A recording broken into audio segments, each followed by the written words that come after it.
lisikilike kupitia kinywa chake. Asante sababu neno lako litakuwa faida kwa mioyo ya wote na litatuongoza na kutuonyeshea jinsi tunastahili kuenenda na kulitimiza. Tunaomba tukiamini kwamba sote tutabarikiwa nawe Mungu kupitia neno lako, katika jina la Yesu Kristo Bwana na Mwokozi wetu. Amen.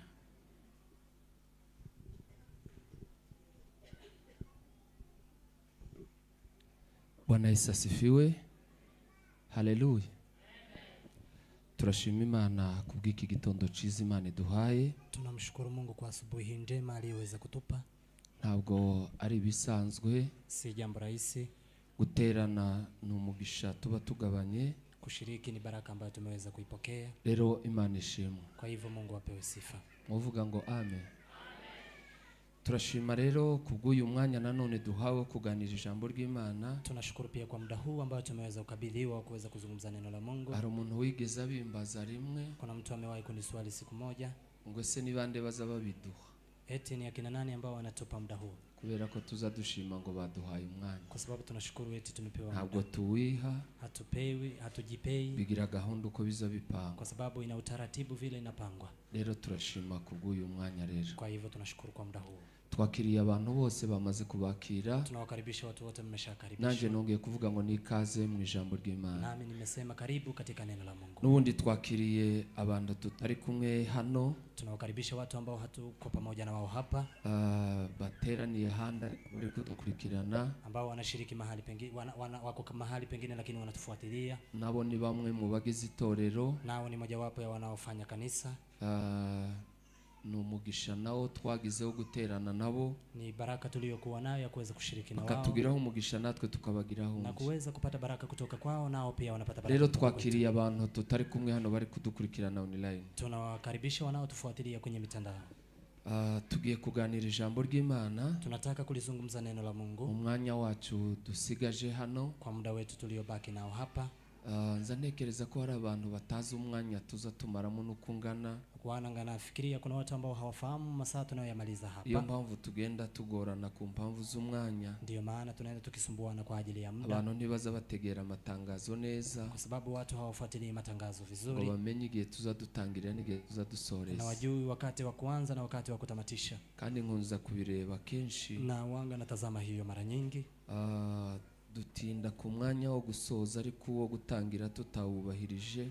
Wanga tunasisitiza sana kwa muda wa kutoka lakini tusipoheshimu. Arabaza bawubahiriza turabashimira cyane. Kuna wale ambao wanaheshimu muda huo tunawashukuru. Abaza ku masaha. Kuna wale ambao wanakuja kwa masaa. Imana ibahe umugisha. Mungu awabariki sana. Nigeze nkurikira umuntu. Nimewahi kufuatilia mtu. Umukobwa bita Alice. Binti anaitwa Alice. Yari matanga ubuhamya ko yigeze kuja ngo ikuzimu. Alikuwa anatoa ushuhuda ya kusema aliwahi kwenda kuzimuni. Noneho avuga ko babatumaga ino imusozi. Akasema walikuwa wanatumwa huku milimani. Mu mirimo bazaga gukora, kwa kazi walizokuja kufanya, bazaga no ku ikanisa rimwe na rimwe. Walikuwa wanakuja hata mara moja kwa kanisa. Noneho ngo bazaga vile walivyokuwa wakikuja, bagendaga bahuza abantu kutumva bageze muno. Walikuwa wanawazubaisha watu wasisikie wakifika hapa. Bagera muno ntibamenye icyabazanye. Watu wafike hapa wasijue kilichowaleta. Bari bashinzwe imirimo itandukanye. Walikuwa na jukumu mbalimbali. Ariko ico yavuzemo nashakaga kuvuga, lakini kila amekisema ambacho nilikuwa nataka kusema. Yavuze ngo ko hari malaika bahushanwaga nawe.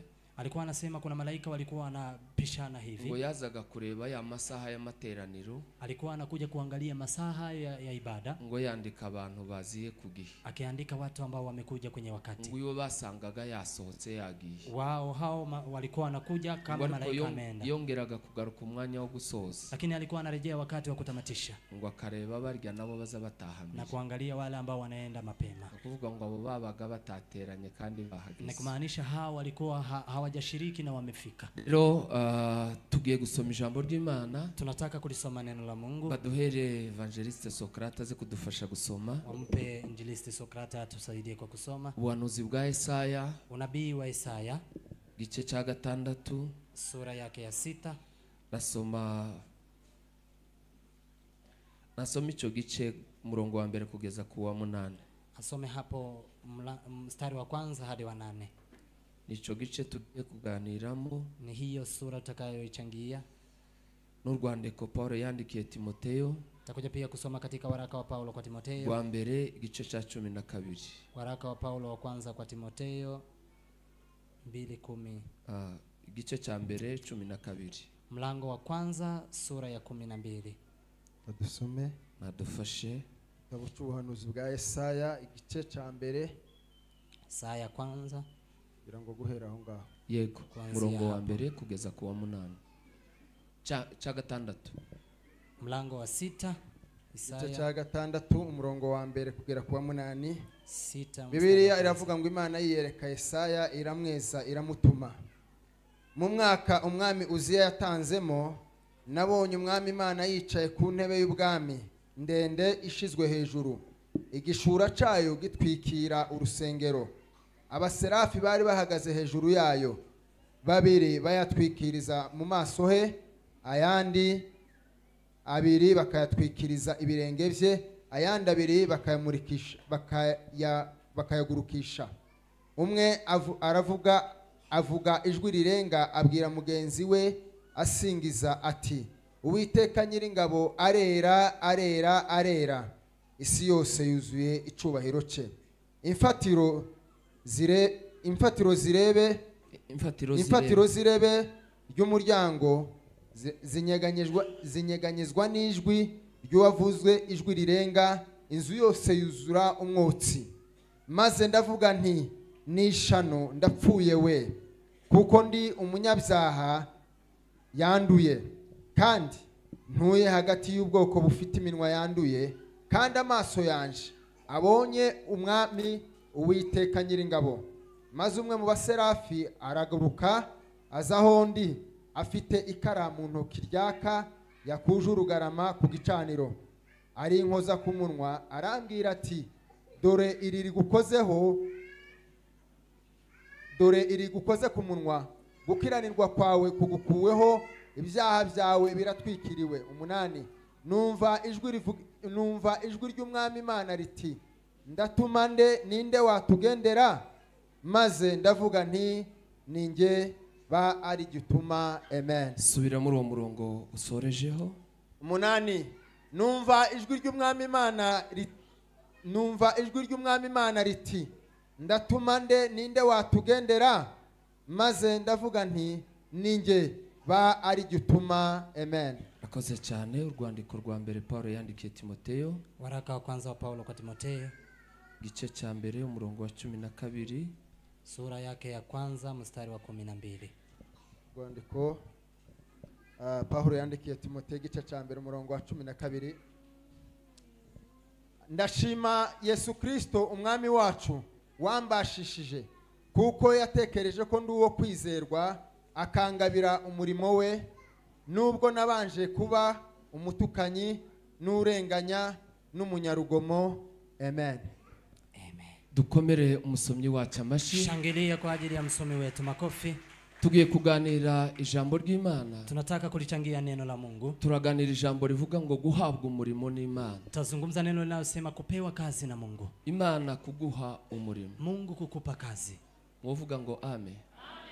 Imana ikaguha umurimo, Mungu anakupa kazi. Buriya confidence z'umukozi, confidence za mfanyakazi, ivyirato z'umukozi, yale majivuno ya mfanyakazi, rimwe na rimwe biva ku wamuhaye akazi. Mara kwa mara utokana na aliyempa kazi. Atekereza no kubwira abantu akazi kiyo gakomoka. Anafikiria hata kuambia watu kazi yake inatoka wapi. Buriya abantu iyo bari mu murimo, watu wakiwa kwenye kazi, abantu benshi wenda barashobora kuba barakoze ahantu hatandukanye. Watu wengi edha wameweza kufanya kazi mahali tofauti. Iyo wabaga wakoze ikizamini ukagitsinda mugahurira mu murimo gusa, kama ungelikuwa umefanya mtihani na kuweza kushinda na kupatana kazini, ntabwo bishobora kunganya imbaraga n'uwazanywe na boss akamushira mu murimo. Haijaleta uzito kama yule ameletwa na boss mwenyewe kwenye kazi. Iyo akuzi, akiwa anakufahamu, hari ubundi budahangarwa bwiyongera kubufite. Kuna ujasiri mwingine utakao kuwa nayo kuliko yule uliokuwa nayo mbele. Hari izindi mbaraga zigutera gusa n'uwo rutabandi. Kuna nguvu zingine zitakufanya uwe ni zaidi ya wengine. Kubera kuko uzwi na nyiri muri. Kwa sababu unajulikana na mwenye kazi. Haleluya.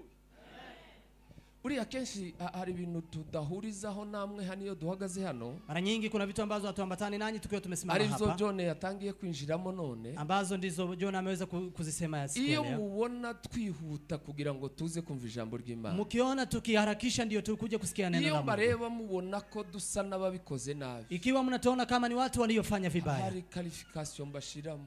Kuna mahali na waweka. Buriya mwabonye ngera hano nguma gukora hano. Umeona nikifika hapa nikaendelea kugusa. Narindimo ndeba uburyo ndi bugerageze guhina kubera umwanya. Nilikuwa naona vile nitaendelea kufinya vitu ndio kwa sababu ya muda. Iyo dutegura dushingiye ku mwanya tuzi tugira umuvuga butu. Tukiandaa tunaandaa kwa kulingana na muda ambao tunajua ni wa mhubiri. Iyo mukuyeho rero muratubangamiye. Mkiwa mmetoa sasa muda huo mnatuchanganya. Kandi aho biza bifira naza mpabwira John mukana. Na pahali na haribikia nilikuwa namwambia ndugu. Azohamenye cyane. Apajue sana. Ko ninje ukunda guhura nabyo. Kwa sababu mimi ndio napatana na hii. Guhabwa umurimo n'Imana. Kupewa kazi na Mungu. Dusomye amakuru y'abantu babiri. Tumeweza kusoma habari za watu wawili. Dusomye umukozi w'Imana Yesaya. Tumesoma habari za mtumishi wa Mungu Yesaya. Ntabwo ndi buturuke haruguru ngo mvuge Yesaya ninde. Sitaweza kupitia juu na kusema Yesaya ni nani. Kuko byari biteguye aho. Kwa maana ilikuwa inaandaliwa hapo. Uburyo kiyahamagawe. Vile ameweza kuitwa na Mungu. N'ukuntu yatangiye gukora mbere yuko ahura n'Imana ngo akora. Na vile ameanza kufanya kabla hajapatana na Mungu ndio aanze kufanya kazi. Ni Imana imureba kugira ngo imuhe umurimo. Na kilichomfanya Mungu amtazame ndio ampe kazi. N'umurimo yari afite icyo yakora. Na kazi aliyokuwa nayo kile alichokuwa akifanya. Ariko turahera hano izo Imana yishingikiriza cyangwa se ukwikora kugira ngo iguhe umurimo. Lakini tuanzie hapa kile ambacho Mungu anakitazama ndio akupe kazi. Hallelujah.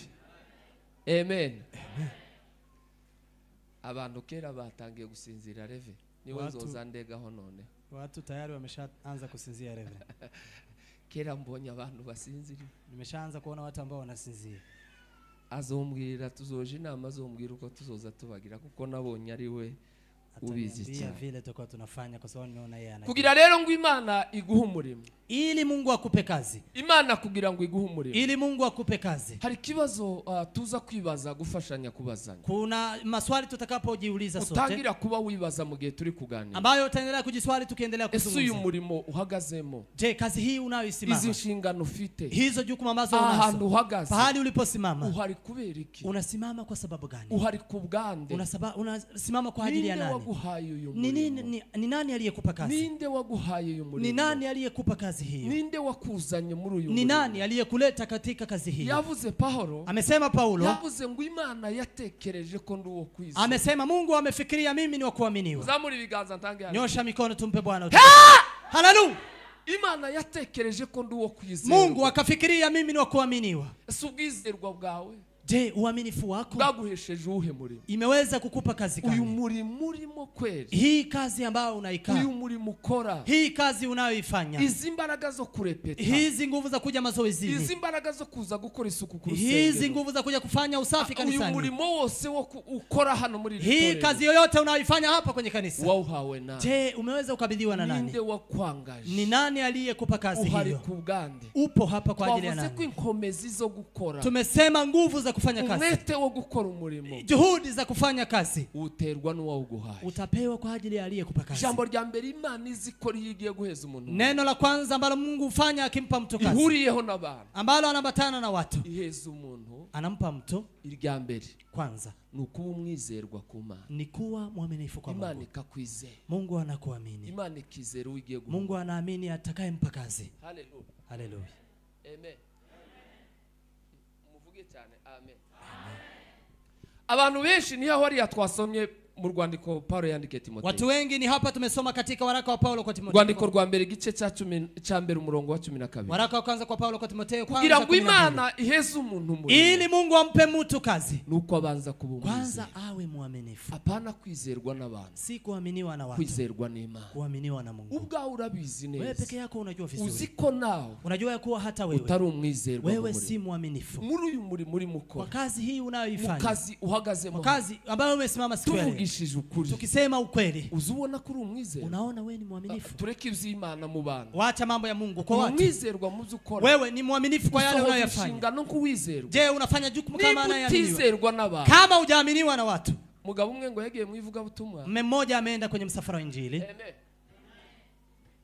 none ngo batuma umuntu uri buje kumutega. wakamtuma mtu Ni atakayemlaki. inkuru dusanzwe twumva. Ni habari ambayo Ngo tunaisikia. bahure, Walipopatana, ngo agiye kumwakira igikapu. alipotaka kuchukua bagi Ngo lake, amubaza ko azatanga icyacumi. akamuuliza unatoa fungu la 10? Waramubwira ngo rimwe na rimwe. Akasema moja kwa Ngo moja. yamavuga ngo ntamuheze igikapu. Akasema siwezi nikakupa begi Uwo yangu. runtwaza. Huwezi ukabeba begi yangu. Wewe utazukiranuka ku Mana. Wewe ambaye si mwenye haki kwa Mungu, Kundenganya wewe biroroshe. wewe kuniibia ni Wogira rahisi. gutya ahantu simbaza ukabura Unaweza kijana. ukapitia hapa na kubeba bagi langu. No ku bantu Na hata kwa watu, urashobora kuba ubizi neza. unaweza ukawa unajua vizuri. Umutima wawe ni umugabo. Moyo wako ni Hari izo shahidi. wenyine uzi. Kuna yale unajua peke yako. Hari izo uzi ukubwira. Kuna yale unakuambia. Kavuga ngo aha Unasema hapa sindi umwizera. mimi si mwaminifu. Sinemewe. Mimi sikubaliwi. Iki kintu ngihagazemo. Kitu hiki nikiwa Hari aho nimekisema. uzi uraranganya Kuna amaso. pahali unapiga Hari aho macho. uza witegereza. Kuna pahali ukitazama. Uyu mugabo Huyu mume, eme namwe mwasinziriye.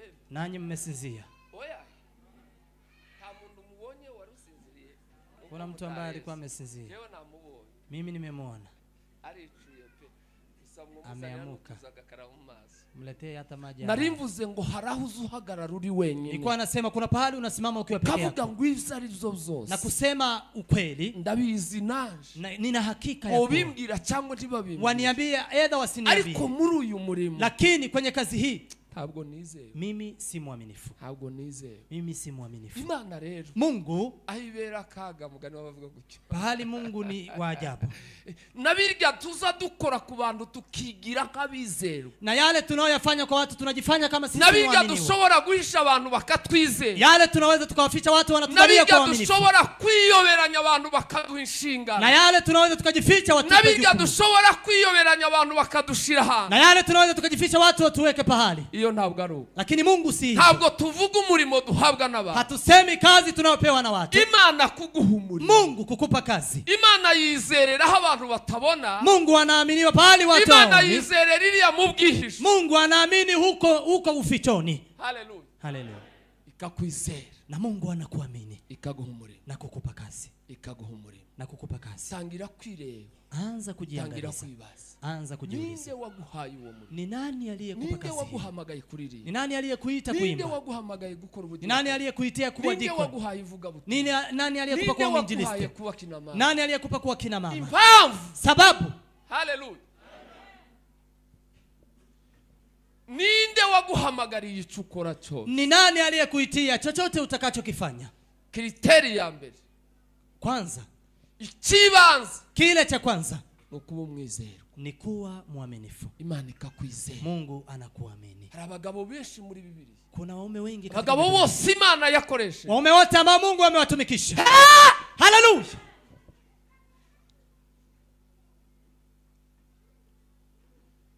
Imana yarabizeye. Mungu amewaamini. Bibiliya yatubwiye uyu mugabo Biblia imesema mume huu twasomye Isaya. ambaye tumemsoma Isaya. Kambanze nkomeze irya kabiri. Cha niende kwa la pili. Imaze kukwizera. Mungu akishakuamini. Gice cya kabiri. Ya pili, Iziguhamagara mwizi. Mungu atakuita kwenye jina. Iziguhamagara. Mungu atakuita. Haleluya. Haleluya.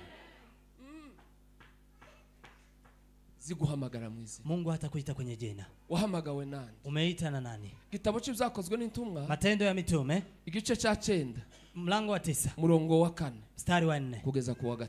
hadi wa 5. Guhamagarwa n'Imana. Kuitwa na Mungu. Iyo yakwizeye Mungu akiwa amekuamini ntiyakurekeraho. hawezi akakuachia Ntabwo hapo. tuza twandika demande ku Mana. Hatuandiki kuomba kwa Ntabwo Mungu. tuja kuyisaba. Hatuendi kumwomba Mungu. Imaze kukwizera. Mungu akishakuamini, Iziguhamagara. Mungu atakuita. Iziguhamagara. Mungu atakuita. Kandi ntiziselekisiona gusa nk'abantu. Na Mungu hawezi akachagua kama watu. Yarampamagaye mu izina nanje nditaba. Haleluya! Muri no mwakanisa ry'Imana. Uko hapa kanisa la Mungu. Ndio abahamagaye. Nani aliwaita? Imana si umuswa. Mungu si mpumbavu. Imana si umujinga. Mungu si mpumbavu. Ishobora kuguhamagara. Baya anaweza akakuita. Ngo numara kuza. Alafu ukishafika, Ngo ikwimakazi. alafu akunyime kazi. Hari itsinda ngezeho. kuna kundi ambalo nimelifikia. Kwizerwa Kuaminiwa. Narindi mvugana n'abantu bafite imirimo bakora. Nilikuwa nasema na watu ambao wanajua wana kazi. Ambao wanajukumu walizopewa hapa. Narindi mbaza ngo sura umwizerwa mu ukora. Nilikuwa nasema je, wewe ni mwaminifu kwa yale unayoyafanya? Urakiranuka muri byo. Wewe ni mwenye haki kwa yale unayoyafanya? Uzure Petero igihe. Uwanga unakuja mazoezini kwa wakati. Se ko abaririmbye bahabaza cyane. Mbona ni waimbaji wanakuja sana sana? Ejo bundi nari nabasuye bamwe. Nilikuwa nimewatembelea moja. Amen. Rumwizerwa muzo hawe. Wewe ni mwaminifu kwa yale umepewa. Iyo yamaze kukwizera rero. Akishakuamini sasa Mungu atakuita. Narindi mbaza ngo utangire kwibaza waje wahamagawe nani. Nilikuwa nasema jiulize umekuja ukiwa umeitwa nani? Iguhamagara mwizina. Akakuita kwenye jina. Kibazo kigira kabiri. Swali la pili. Uza kwibaza. Ambalo utajiswali. Ni kuri babandi. Ni kwa wale. Ni gice cy'abantu. Ni kundi la watu. Baza bavuga ngo ibo nta mirimo bagira. Ambao wanasema sisi hatuna kazi. Bado hamujaitwa. Timurahamagarwa. Subira inyuma uje guhamagara. Rudi nyuma uende ukaita. Kuko niba utagira icyo ukora mu. Kwa sababu kama huna kazi la kufanya. Niba utagira icyo ukora mu bwami bw'Imana. Kama huna jukumu la kufanya kwenye ufalme wa Mungu. Uzwi. Hujulikani. Imana ndikuzi. Mungu hakutambua. Niho narimvuze. Ndipo nilikuwa nasema. Imana yikubonye. Mungu akiwa amekuona. Kakwizera. Na kukuamini. Iziguhamagara. Mungu atakuita. Narimvuze ngo Imana sumuswa. Kwa nasema Mungu si mpumbavu. Mu buryo yohamagara umuntu. Kwa kiwango cha kumuita mtu. Mboni mari mu buriro umuntu. Alafu Mungu akose kazi kwa mtu. Uze gusa kwicara. Uje tu ukae. Debora yigeze kuririmba. Debora amewahi kuimba. Abwira mu miryango ya Israeli. Akaambia kwenye jamii ya Israeli. Cyabicaje kuguma kumva imyirongi gusa. Akawaambia ninyi mmekaa tu ndio mwendelea kusikia. Abantu bicara gusa ntaco. Watu wengi wanakaa bila kufanya kazi. Abo ntibari mu murimo. Hao hawapo kwenye kazi. Abo tazwi bumvise. Hao hawajasikia sauti. Abo ntibahamagara. Hao hawajaitwa. Kuko ab'Imana yahamagara. Kwa maana walioitwa na Mungu wote. Imaze kukwizera. Akishakuamini Mungu. Iraguhamagara. Mungu atakuita. Kandi iguhamagara. Na akikuita Mungu. Iguheza umuntu. Mungu atakupa jukumu. Amen. Haleluya. Mu bwami bw'Imana ntamushomeza. Kwa ufalme wa Mungu hakuna mtu hana kazi. Niba ntacyo ukora. Kama hakuna kitu unachokifanya. Tangira kuibaza. Anza kujiuliza. Yarambamagaye mwizina we nanje nditaba.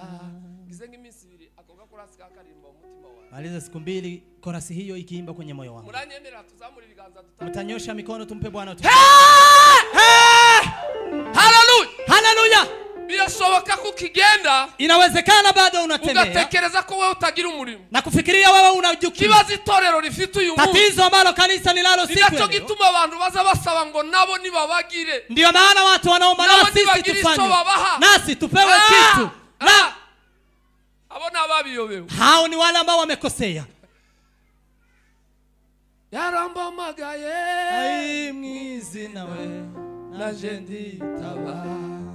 Bamwe ni banko babahamagaye. Wamoja ni akina anko waliowaita. Abandi ni bakuze. Wengine ni akina cousin. Abandi ni baguka. Wengine ni akina guka. Wahamagawe na guka nyine yobona nakazi kenshi kuko guka ndako abakiyakora. Aliyeitwa na guka anaweza pata kazi mingi kwa sababu yarambamagaye mwizina naje nditaba we.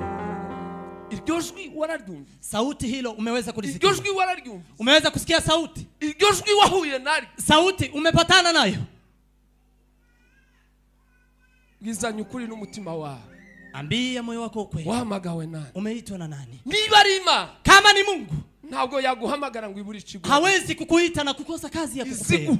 Mungu atakupa kazi. Mana yahuye na n'uyu mugabo tuvuze. Mungu alipatana na mume huyu ambaye tumeweza kusema. Hariya muzakozwe n'intuma twari tuvuze. Kama Matendo ya Mitume tulikuwa tumesema. Yahuye na Yeremia na Isaya. Ameweza kupatana na Isaya. Ngo kungoma umwami Uziya amaze gutaha. Mfalme Uziya alipofariki. Isaya ngo yabonye Imana. Isaya akamuona Mungu. Yabonye Imana. Akamuona Mungu Isaya. Amemuona Mungu. Bukeye mpura n'umugabo.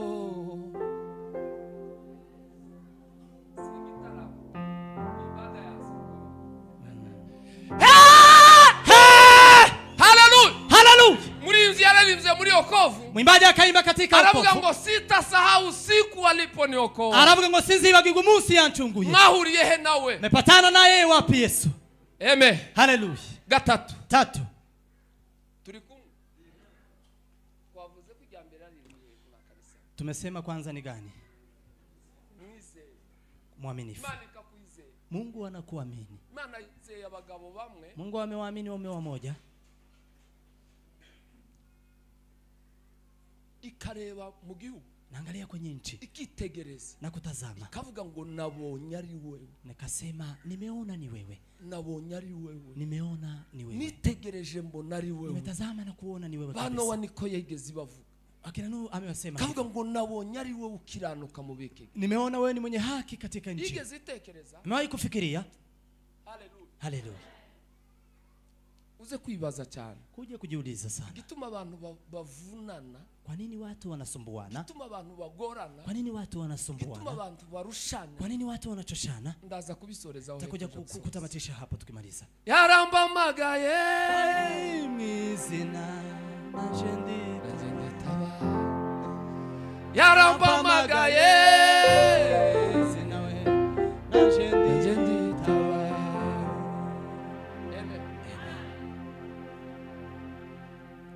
Imaze kuguhamagara ukitaba, Mungu akishakuita na unaitika. jambo rigira gatatu, Neno la tatu, izi kwibwira atajitambulisha kwako. nawe ukayibwira, Atajitambulisha kwako na Muzamwibwira. wewe utajitambulisha kwako. Mtajitambulisha pamoja. muzamwibwirana. Mtafahamiana. yarambamagaye Mwizina najendi taba. Abayumbe muri amahoro, waombezi mko salama. mubaga bawutumiye ngombe kumanuka gatoya nige ko hepfo, Mnaweza mkahudumia ndio nishuke kidogo hapo chini. inzamuka ndabasiga, Nikipanda nitawaacha. yarambamagaye Mwizina we najendi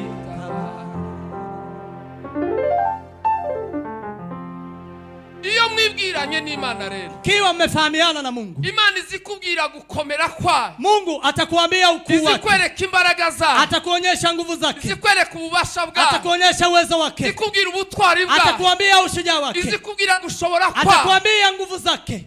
Imana izayivuga. Mungu Biblia hujitambulisha. yavuze ngo ivugana na Yesaya, Biblia ikasema alipozungumza na Biblia Yesaya, yavuze ngo irebe ry'inzu ziranyeganye, na kuta za nyumba zikaweza kutikika, umushitsi uraba, ikaweza kuwa ni Imana utikiko. yaserutse. Mungu akiwa amewasili. Paulo twavuze hari, Paulo ambaye tumesema hapa, barakwitanye gutya, wameweza kupatana hivi. yarambamagaye Mwizina we najendi taba. Eme, tuambiane ukweli, Tugiza nyukuri. uzubona mwarahuye neza, Unaona kweli mwarahuye nawe neza, umepatana na yeye kweli. gusa uwahuye nawe Unajua yule aliyepatana na agira yeye ibimenyetso, kuna ishara, agira ibimenyetso, kuna dhihirisho. uwo bavuganye. Yule ambaye wamezungumza, Ndaza kubisoreza. takuja kutamatisha hapo. Iyo mwibwirana rero, Kiwa mmefahamiana na Mungu, Imana irakwisobanura, Mungu atajielezea Imana kwako, irakwihishurira. Mungu atajifunulia kwako. Barimo bavugana na Mose, Walikuwa wakizungumza na Musa akamubwira ngo ese urinde, na kumwambia wewe ni nani? avuga ngo nduwo ndi, Anasema mimi ni yule niliye, uhoraho. mimi naishi milele. Iyo mwibwirana n'Imana, Kiwa mnafahamiana na Mungu, ikizi kenera wewe iyo ugiye kwivuga, kile ambacho anataka wewe ukitaka kujitambulisha, kenera ngo uvuge intege nke zawe, anataka useme udhaifu wako, intege nke zawe. udhaifu wako. Muri amahoro, Kwa salama. pointi ya kangahe turi? Ya gatatu. Ya tatu, Iyo guhamagaye, akikuita iyo muhuye rero, kiwa mmepatana, muzamwibwirana, mtafahamiana ikakubwira ngo nduwo ndi, na kukuambia mimi ni yule niliye, yaremye ijuru n'isi, niliyeumba mbingu na nchi, umuremyi w'isi n'ijuru. mimi ni muumbaji wa nchi na Barangiza mbingu. kwibwira, Mkishafahamiana, nawe ukamubwira intege nke. nawe unamwambia udhaifu wako. Esaya ngo bamaze kuhura nayo, Esaya walipopatana na Mungu, amaze kubona Imana, alipomuona Mungu uzi icyo Esaya, yabonye Jackson? unajua kile amekiona? Yaravuze ngo mbonye ishaka, Amesema ole wangu je umunyaminwa yanjye. mimi mwenye mdomo michafu. Mu gice cya mbere n'icya kabiri n'icya gatatu n'icya kane, Kwenye sura ya kwanza mpaka ya 5 yarimo ahanura, alikuwa anatabiri, yahoraga abwira abandi ngo mubonye ishaka, alikuwa anawaambia wengine ole mubonye wenyu, ishaka, ole wenyu, mubonye ishaka. ole wenyu. Narasomye Nimesoma sanga mu icuro nyinshi iryo jambo rigaruka, pata mara nyingi inarudi neno hili, ole wenyu. ariko iyo uhuye n'Imana, Lakini ukiwa umepatana na Mungu, iyo uhuye n'Imana, ukipatana na Mungu, unifinyange Bwana,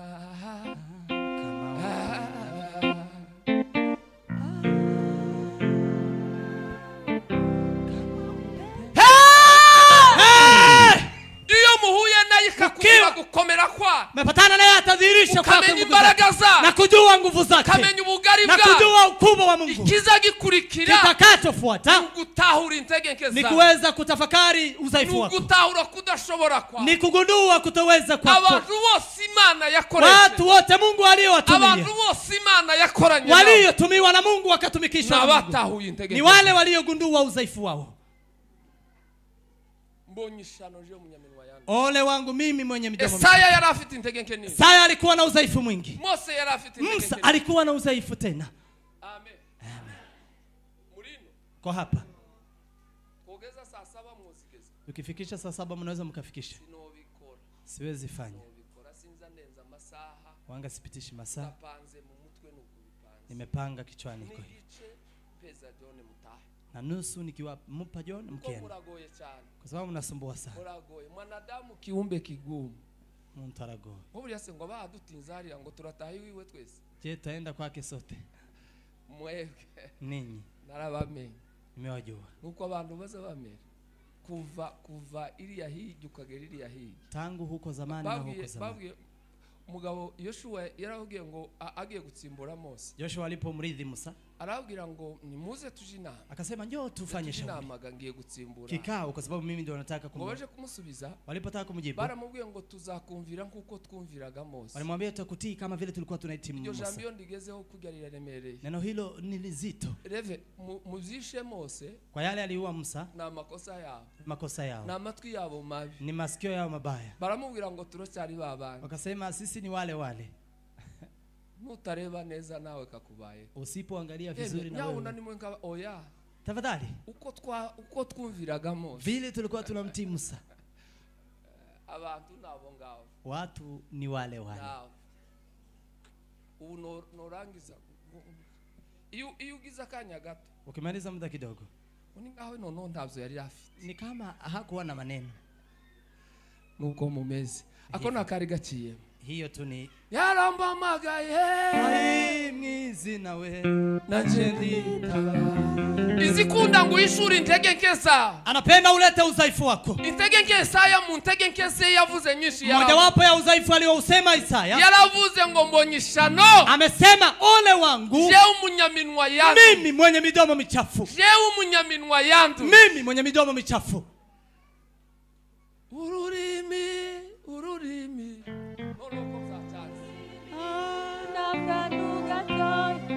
Nyamara amagambo yarwo arakomeye. Umva. Sikiliza. Izo ntege nke z'ururimi. Huo udhaifu wa ulimi. Izo ntege nke zo kuvuga. Huo udhaifu wa kusema. Urashafite mikrofone Sokra? Turebera igitabo cya Zaburi 34 murongo wa 13 n'uwa 14. Zaburi 34. Tugire vuba ndebe ko kakantu katansika. Zaburi 34 umurongo wa 13 n'uwa 14. Aravuga ngo ninde ushaka ubugingo agakunda kurama no kugira ngo azabone ibyiza. 14 uje ubuza ururimi rwawe rutavuga ikibi n'iminwa yawe itavuga iby'uburiganya. Va mu byaha uzukora ibyiza uzushaka amahoro uyakurikize kugira ngo yashikire. Amen. Yaravuze migani Sulemani. Amesema katika Mithali Sulemani. Yaravuze ngo umuntu uzi gufata ururimi rwe. Amesema mtu anayejua kuzuia ulimi wake. Uzi kujera ururimi. Mtu anayejua kuzuia ulimi wake. Wararusha imbaraga uwatera umudugudu wenyine akawufata. Anamzidi nguvu mtu anaweza kupiganisha jiji na kuweza kulishika mateka. Wenyine agatera umudugudu akawufata. Peke yake anapiga jiji na kuweza kulishika mateka. Urumva ntabwo byoroshe. Si jambo rahisi. Ariko birashoboka. Lakini inawezekana. Yaravuze Yakobo. Amesema Yakobo. Yaravuze ngo ururimi. Amesema ulimi. Na kantu gato cyane. Ni jambo ndogo sana. Unika gashashi gato. Ni kama vile mto kidogo. Ushobora gukongeza. Lakini linaweza kuchoma. Mwili wose. Naweza kuchoma mwili mzima. Amagambo yawe anganate. Maneno yako ni kama gani? Amagambo yawe uyapima. Maneno yako ukiyapima. Ayuzuvugira mu bwihiro. Yale unayosema kwenye uficho. Ayuzuvugira mu bwongo. Yale unayosema kwenye uficho. Ayuzuvugirira hino. Yale unayosema ukiwa huko. Ayuvuga kubana. Yale unayosema kwa wengine. Uyapimya arangana. Ukiyapima yanapima kilo ngapi? turavuga ngo iyo mu ntege nke zagaragaje Yesaya. Tunasema kwa udhaifu uliomdhihirisha Yesaya. Yaravuze ngo mbonye ishano nje umunyaminwa. Amesema ole wangu mimi mwenye midomo michafu. Hari umukecuru umwe. Kuna mama mmoja. Ariko nonti yari umukecuru none yari umugore mutoya kuko simuzi. Alikuwa ni mama mdogo hata hatumjui. Ngo yagiranaga ikibazo n'umugabo. Alikuwa na matatizo pamoja na umugabo ngo akamukubita cyane. Mume alikuwa anampiga sana. None ngo buce ngo aje kumusaza umwe w'umupfumu guke. Alafu akaenda kwa mzee mwingine mganga. Zigukubitwa mara ukaja kumupfumu. Kubaza kubitwa akabona kubukirira rukuja kumupfumu. Kuwa anapigwa lakini anaona kupona kwenye mganga. Amepata wokovu. Tuko pamoja wa huko juu. Nongo aragenda ashikabwiye umusaza uko bizabimugenda. Akaenda akamwambia mzee huyo vile inakuwa. Ko turavuga intege nke zamuranze n'ururimi. Tunasema udhaifu uliomfanya ni ulimi. Urashobora kuba nawe arizo ntege nke. Inawezekana nawe una udhaifu wa ulimi. Ubaza magambo uvuga mu cyumwe. Ukihesabu maneno unayosema kwenye wiki. Umwanya ufata uvuga abandi. Ukiangalia maneno unayachukua kwa wengine. Ureba makuru ya makanisa uri mu kuvuga. Ukiangalia maneno ya makanisa unayoyasema. Ukosu uhagarariye nkangahe? Je, umesimamia kama ngapi? Nkangahe ufite kugira ngo kama mangapi unayo ndio uweze kusema. Nyarwanda bazavuga ngo bita kureba ukareba hasi. Wanasema yasiyo kuhusu angalia chini. Narimvuze intege nke z'ururimi. Wanasema udhaifu wa ulimi. Nizo narimvuze. Ndizo nilikuwa nimesema. Harizugira nawe. Kunazo pia unazo. Imana ikikenera nuko tuvuga intege nke zacu. Kile Mungu anachokitaji ni kusema udhaifu. Kuzibwira abantu kuzibwira Imana. Si kuambia watu bali Mungu. Uwo mudamu ngo ageririya kuri uwo musaza. Huyo mke aliyefika kwa mume huyo. Akamwambia dawa ni nani? Ujane nugeri wawe. Peleka ukifika kwako. Nuzoza ushika mu rugo gucyo umugabo yinjiye. Ukifika mume akiwa ameingia. Uzufite ufata ayo mazi uyashire mu kanwa. Chukua maji ukunywe uweke mdomoni. Wamushira amazi mu kanwa. Weka maji mdomoni. Uteke bimeze gutyo. Upike ikiwa hivyo. Serving bimeze gutyo. Usave mume ukiwa hivyo. Kugeza umugabo aryamye. Mpaka mume alale. Uone kuyacira urye nawe. Alafu ndipo uteme maji hiyo na ulale. Ngo abikoze gutyo amazi ubanza yarashize. Maji ni kama imeisha. Asubirayo kwa mzee. Akaenda tena kwa mzee. Tumuti warakoze kabisa. Kuva burya ntango nirangera. Tangu vile fimbo haijanifikia tena. Ntabwo ndasubira gukubitwa. Sijawahi kutandikwa tena. Aramubwira ati kibazo. Akamwambia shida. N'ururimi rwawe. Ni ulimi wako. Ari amazi nta muti wa rurimi. Hayo maji haikuwa na shida. N'amazi asanzwe. Maji ilikuwa ni maji ya kawaida. Ukubitwa biguturukaho. Ukipigwa inatokana na wewe. Uceceka. Uende ukanyamaze. Magamba zaba make. Maneno yawe machache. Hari umuntu ugeze kutubwira umunsi umwe yarimo avuga umuntu uzuvuga cyane akatubwira ngo azasa ngo nakabwa kambaye ruhegeri. Amesema mtu anayesema sana ni kama vile mbwa aliyevaa. Uyaciye muri quartier abantu bose ngo uri nuna. Eti akipita kwenye jiji watu wote wanajua amepita hapa. Imana irashaka kuzana intege nke zawe. Mungu anataka ulete udhaifu wako. Uyibwire intege nke zawe. Na kumwambia Mungu udhaifu. Na uweze kukaa na uficho. Ambia Mungu yaliyokushinda. Sikiza gikurikira. Kitakachofuata. Ya ngapi? Ya kane. Yarambamagaye. Sina najenga.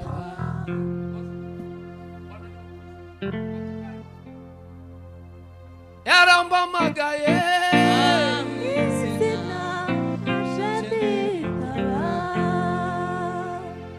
Yarambamagaye. Sina Hallelujah! Hallelujah! Jambo rizarikurikiraho iyo mumaze kwibwirana. Neno litakalofuata mkifahamiana. Ukaba umunyakuri ukavugaho bizabipfi. Na kuwa mwenye ukweli na kusema inaharibikiwa wapi. Na kusema nimeshindwa wapi. Kizagikurikira nuko kweza. Kitakachofuata ni kukutakasa. Mana ngwira mwese. Mungu akamtakasa. Yaravuze ngo mbonye ishano nje akasema nimepata ole mimi mwenye midomo michafu. Mana ngwizana mu malaika ngo aza kumweosha. Mungu akaleta malaika akaja kumuosha. Iramwese. Mungu akaleta akamuosha. Biblia iravuga mu rwandiko Paulo yandikiye Timoteyo. Inasema katika waraka wa Paulo kwa Timoteyo. Gice cha urwandiko rwa kabiri gice cha kabiri umurongo wa 21. Sura yake ya pili 21. Umuntu ni yiyese. Kasema mtu akijitakasa. Kitandukanya n'ibidatungana. Na kujitenga na mabaya. Azaba bayigikoresha. Atakuwa kifaa. Imani guhamagara. Mungu akikuita. Imani ubwo turi he? Tupo wapi? Ikakweza. Turi muri processes. Tuko kwenye turi mu murongo. Tuko kwenye mstari. Umurongo uzumanuka ukageraho Imana rero ivuga nguyu. Tupo kwenye laini ya kusema Mungu atakapofikia na kusema huyu ni kamilifu. Huyu ni mkamilifu. Akira umurimo.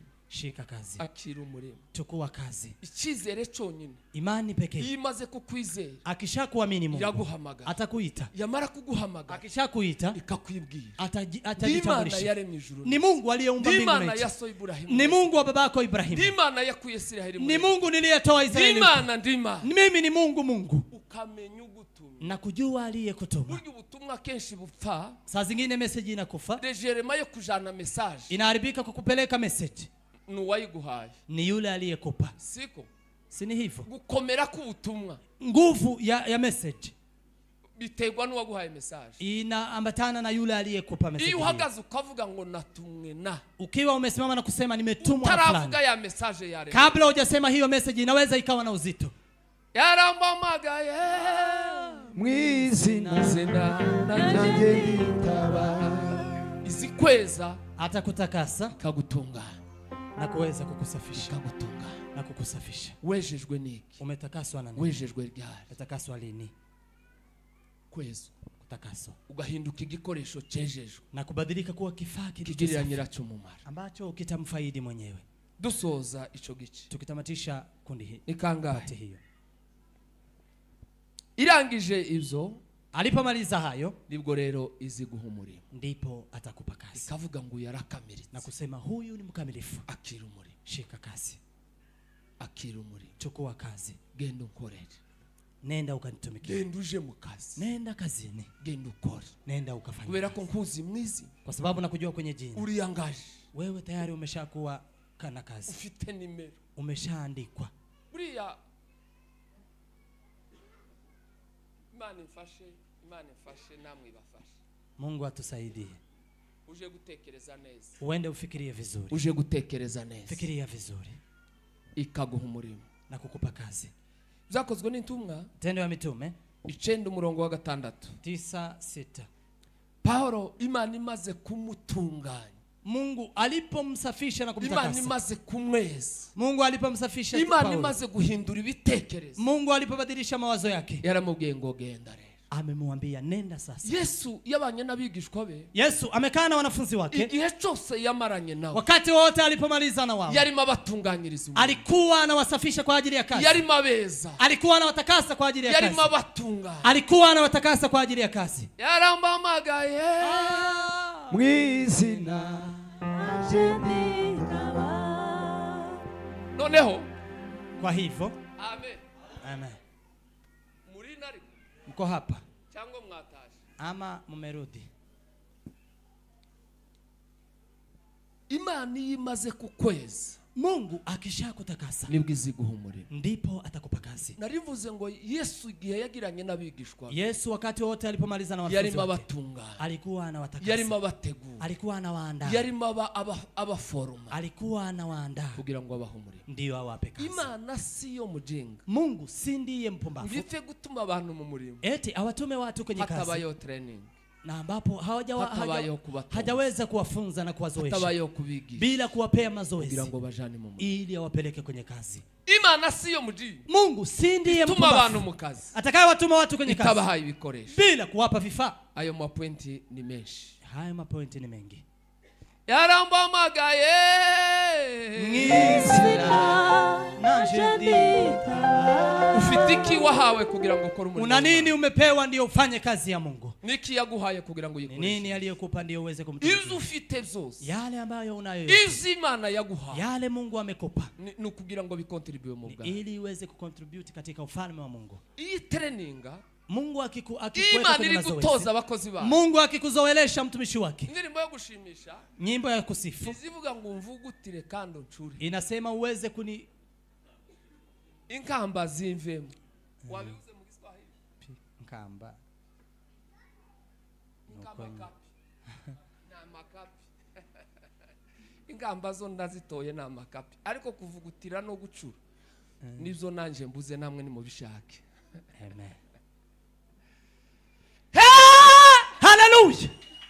Imana iri gucura abakozi bayo, Mungu akiwazoesha watumishi wake. Buriya tubivuga byoroshe, tunasema kwa epesi, iyo bacura icyuma kugira ngo kibe ico kiri bube, wakikitengeneza chuma ndipo kiwe kile ambacho kitakapokuwa, kizagitwikwa, uwanga kinachomelewa, chamara kigakubitwa, alafu kinapigwa, kugira ngo gitungane, ndipo kiweze kuwa sawa. Ijambo ry'Imana riri kugera ku mutima, neno la Mungu likifika moyani pa mtu, hano ni mu rucuriro, hapa ni kwenye maabara, uri gucurwa naryo, wewe unatengenezwa. Ari umukozi w'Imana uzukunda kubaza ngo ese hari ahakoze. Kuna mtumishi wa Mungu ambaye anauliza je, nibishake biryane, hata iwe chungu, ariko kuragira ngo bigikoresho cyiza, lakini ni ili iwe iyo wazemeye, ukiwa umekubali birakunda, wanga inakuwa sawa. Yaramamagaye mwizina nanje nditaba. Hari abantu banze gucurika, kuna watu ambao wamekataa kuweza kutengenezeka, banze gutunganywa, wamekataa kutengenezeka. hayi nibutse ngo Salomo ari kubaka Levi, Sulemani akijenga, ibiti ngo vyacuriwiriya ngo vyazana buri kintu ngo cazaga kigashirwa muri position, kila kitu kilikuwa kinakuja na kuweka kwenye position. au contraire twebwe, lakini sisi tofauti, zaje bidacuze, zimekuja bila kutengenezeka, zaje gutunganyirizwa hapa, zimekuja kutengenezewa hapa. Iyi ni nyundo iri muvugira hano, hii ni nyundo inayosemwa hapa, kugira ngo utunganye umutima wawe, ndipo uandae moyo wako, nke zawe aho zibura hasi, udhaifu wako pale kugira ngo uhinduke igikoresho, ndipo uweze kubadilika kuwa kifaa. Iravuze umukozi w'Imana umwe, amesema mtumishi wa Mungu mmoja, iravuze ngo ntibigoye kubwiriza umuntu ngo akizwe, amesema si vigumu kumhubiri mtu na kuokoka, ariko ikiza gigoye cyane, lakini kitu kigumu ni gukura ubupagani mu muntu, ni kuondoa upagani kati ya mtu aliyekuja, umuntu wageze mu mtu aliyefika hapa. kuko ari ibintu bimwe umuntu areba, kwa sababu kuna vitu moja mtu anaangalia, kuri witegereza, kwa ukweli ukitazama, uwachumbo gucya witegereza neza, ukichunguza vizuri na kutazama, bavuga ngo uyu na kusema huyu yahuye nango gusaraza, amepatana na anko na anakoka, yahuye n'urungano na waraza, amepatana na lika akakuja, si muimbaji, ntabwo ari umuririmbyi,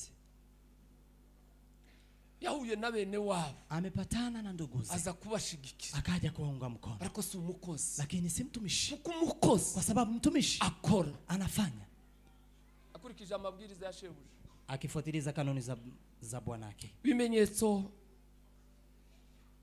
bimwe bizakubwira ko wahamagawe n'Imana cyangwa wahamagawe n'abantu, dhihirisho ya kuwa umeitwa na Mungu ama umeitwa na watu. Icyambere, kwanza, umuntu wahamagawe n'Imana, aliyeitwa na Mungu, umuntu wahawe umurimo n'Imana, aliyepewa kazi na Mungu, awukora neza, anafanya vizuri. Uwahamagawe n'abantu, aliyeitwa na watu, awukora nabi, anafanya vibaya. Ndihuse uko nagiye Jackson, imeenda haraka, wasigaye umebaki. Ndavuze ngo umuntu wahamagawe n'Imana, aliyeitwa na Mungu, imbaraga zimutera kukora neza, nguvu zinazomsukuma kufanya vizuri, ni kwa kwibwirana n'Imana, ni kujitambulisha kwa Mungu, akamenya Imana kwimureba harimo akorera hose, na kujua Mungu anamwangalia pale anatumika. Korali wahamagawe na president, kwaya umeitwa na president, kwa sababu unaua, igitumuza nabi, kwa sababu unafanya vibaya, uzureba ko president abizi, unaangalia president hajui, ni ugiye gushira mu mwete ngo udakereza, na hata ukiweka bidii ndio usichelewe, uzureba ko okereza president akaguha, unaangalia president anaweza akaniadhibu, na kuweka bidii. Yego nyine ni vizuri, ni uhaukore, unamtumikia huyo. Iyo ugiye kugira icyo ukora mu itorero, ukitaka kufanya jambo kwenye kanisa, ushaka ko pastor abibona, unafanya ndio mchungaji aone, atabonye birakubabaza, na hata yale hajaona nizo wishe tabimenye wumva ko ari amahoro, na yale umeua hajaona umeona, wahamagawe n'Imana, lakini aliyeitwa na Imana yamuha kwa kazi aliyopewa, areba ngo sivyo nkoze, anasema niliyofanya, ataravyemera, je baba anajua, boss arabishima, anafurahia baba, cyangwa arabigaya, ama anayagaye, baba pastor stampi, pastor la baba bishop tampi, kila bishop, ariko data, lakini baba waje gukorerana, umekuja kutumikiana, uzoroha cyane, utachoka sana. Nimba waraje gukorera reverend, kama umekuja kutumikia reverend, uracharuha, utachoka, utachoka. Ariko niba warahamagawe n'Imana, lakini kama umeitwa na Mungu, menya ko hano uhagaze, jua hapa uliposimama rahisi, ni zoroha, uzabikora zoroshe, utafanya iwe pesi, kubera kukuzi uri mukorera, kwa sababu unamjua uliyekuwa kuja kumfanyia kazi. Pili, umuntu wahamagawe n'Imana, aliyeitwa na Mungu, takorera ijisho, hafanyi kwa ajili ya atinya igitsure cy'Imana, yeye anamuogopa Mungu, azakora areba ko Imana ivyumva cyane, anafanya akimwangalia Mungu, anaangalia maangalia. Tatu, amen. Ndihuse nakari yambonye ngaho kihuse, na hiyo pia imeenda kasi.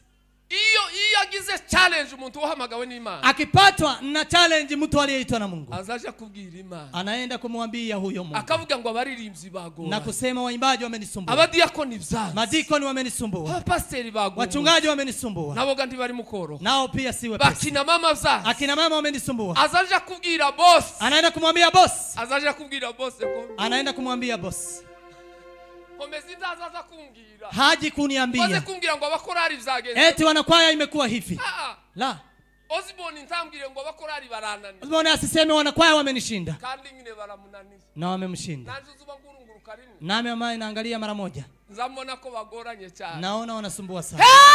Haleluya! Yeme ni muze. Njoni. Ikizakuvuna. Kitakacho kusumbua. Ikizakurusha. Kitakacho kusumbua. Nenda ukamwambie boss mwenyewe. Kumubwira ngo man. Nenda ukamwambie Mungu. Posta wampaye. Kazi ulionipa. Hariya wampaye guhagarara. Pahali umenipa kusimama. Zagoranye. Imenisumbua. Supervisor vyanzi. Imekuwa ngumu kabisa. Amen. Amen. Supervisor arambangamiye. Ni kama nimeweza kusumbuliwa. Abantu ngo pastor yamugoye. Eti pastor amemsumbua. Ngo solution ngo nukuva mu kanisa kaja muri. Eti ni kutoka kanisa uende lingine. Kubera ko ari wenyine waguhangana. Kwa sababu yeye ndiye amekuweza kukuita. Tuzi cyo waje kuhakora. Hujui kile umekuja kukifanya. Hari cyo waje kuhakora kuhagutuye. Kuma kile umekuja kufanya. Kumubwira ngo revera yango. Nenda kumwambia reverend amenisumbua. Ko nabo bari mu kugorana. Kwa sababu nao wanasumbua. Mwari muzaye makuru. Mnajua hivyo pia. Hari abari mu gusumbua. Kuna wale ambao wanasumbua. Natwe turabasumbuye. Nasi tunawasumbua. Muracecetse. Menyamanza. None. Hallelujah. Amen. Mundu wahamagawe n'Imana. Tualiyeitwa na Mungu. Yagize challenge mu murimo. Akipatwa na challenge kwenye kazi. Azaje kubwira nyiri murimo. Anaenda kuambia mwenye kazi. Akambwira ngo hantu ndi affect. Na kuambia pahali nimeweza posta wantumyeho. Pahali umenituma. Sinza mpunga ngo yiveho gusa. Siwezi kutoroka nitoke tu. Bikora abantu baciye muri ziriya ndabo. Lakini hiyo inapitia watu waliopita kwenye hatua hizo. Ni watu Mungu aliwaamini. Na abantu Imana yahamagaye mwizi. Ni watu Mungu aliwaita kwenye jina. Na abantu Imana bibwiranye nayo. Ni watu waliojitambulisha kwenye Mungu. Na abantu Imana yatunganyije. Ni watu Mungu aliwaandaa. Akabatuma ha. Na Mungu akawatuma pahali. Ndashoje. Natamatisha. Wahamagawe nani? Umeitwa na nani?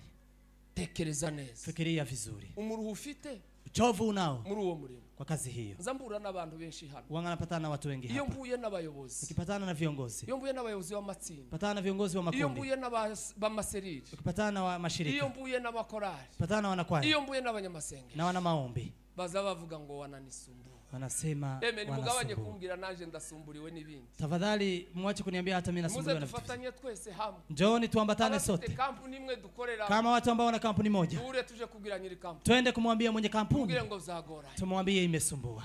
Yaramamagaye. Ai mwizi nawe nanje nditaba. Tugiye gusenga Imana. Takuomba Mungu tusigaye kwa dakika zilizobaki. Kugira ngo Imana idushoboze. Ndiyo Mungu atuwezeshe.